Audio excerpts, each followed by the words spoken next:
Contamos con la presencia de Ángeles Díez. Leeré un poquito el currículum, un poco largo.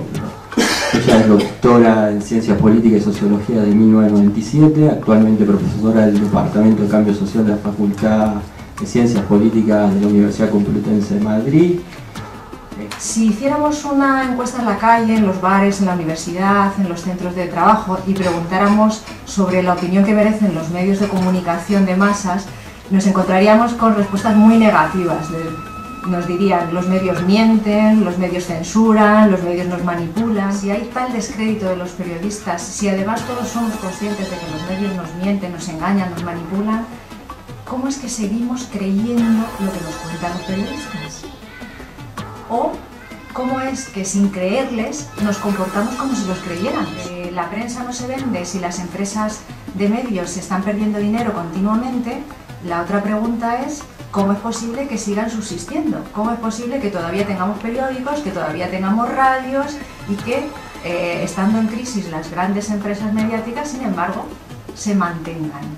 Bueno, nos creemos lo que nos dicen o, sin creerlo, actuamos como si lo creyéramos porque necesitamos entender el mundo para vivir en él.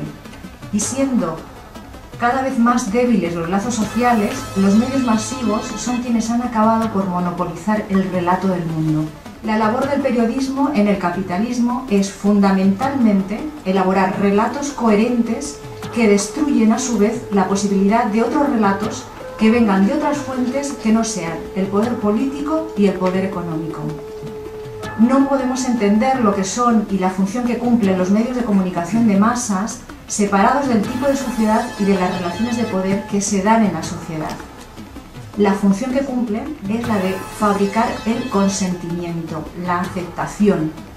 Y si nos preguntamos qué es lo que hay que consentir, qué es lo que hay que aceptar, bueno, la respuesta es bastante sencilla: hay que aceptar la desigualdad, hay que aceptar la explotación.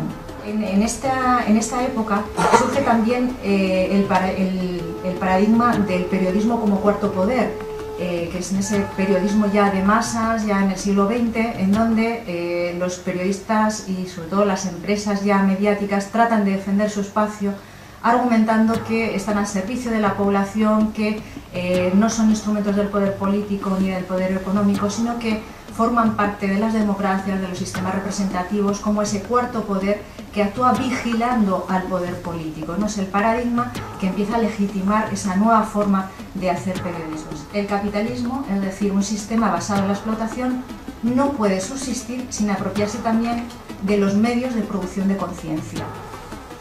Todo se convierte en propaganda o en entretenimiento.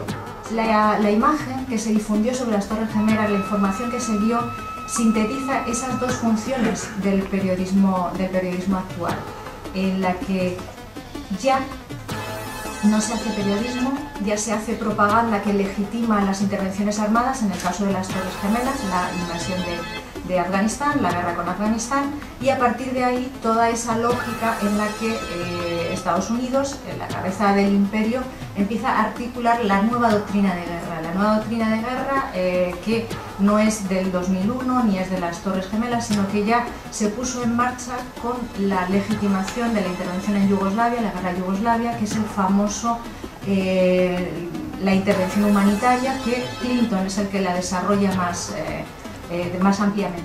Los medios empiezan a hablar sobre todo de sí mismos, son puro narcisismo, impulsan y alimentan a sujetos políticos que, para tener alguna posibilidad, se tornan también sujetos mediáticos, performers a los que se mide no por sus propuestas, sino por su actuación. La pregunta esa que hacía al principio: ¿cómo es posible que sigan existiendo periódicos, radios, etcétera, si tienen pérdidas? Y bueno, pues porque el objetivo de esas empresas mediáticas es otro, y es un objetivo doble. Por un lado, mantener y reproducir los intereses de el grupo de empresas del que forman parte esa corporación, esa red de empresas, y por otro lado la reproducción propia del sistema, es decir, que no puede ser cuestionado en lo sustancial. En el caso de los medios privados se identifica la pluralidad, el que haya muchos medios privados con que haya pluralidad, cosa que es totalmente falsa. Hay 6 grupos mediáticos que son los que controlan toda la información,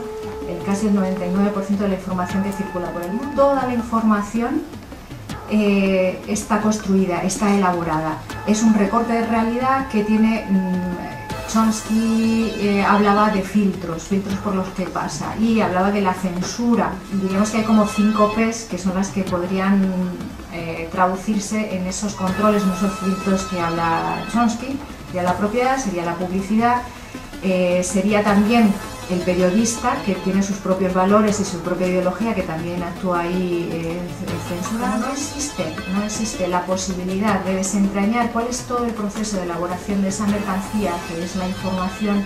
Prácticamente no hay ningún control social y esto nos lleva a plantear que los medios no están al servicio del poder, sino que son una de las formas en las que el poder se expresa y mediante la que se puede reproducir, reduciendo las resistencias. También me diréis, bueno, pero entonces ¿esto qué? No hay salida, o sea, estamos atrapados, no hay posibilidad. Bueno, los medios no son omnipotentes, no es eso. La gente está dominada por el capitalismo, los medios de comunicación de masas son solo una de las vías a través de las que se ejerce ese control. De la misma forma que nos podemos apropiar de los medios de producción, también podemos hacerlo de los medios de comunicación, siempre teniendo en cuenta que esto sería parte de un proceso revolucionario general, no aislado. El objetivo tiene que ser recuperar la comunicación como un derecho humano, como aquello que nos puede llegar a liberar de esta maquinaria infernal, que es una maquinaria de guerra, que es la maquinaria de apropiación de nuestras conciencias, de disciplinamiento y de sometimiento.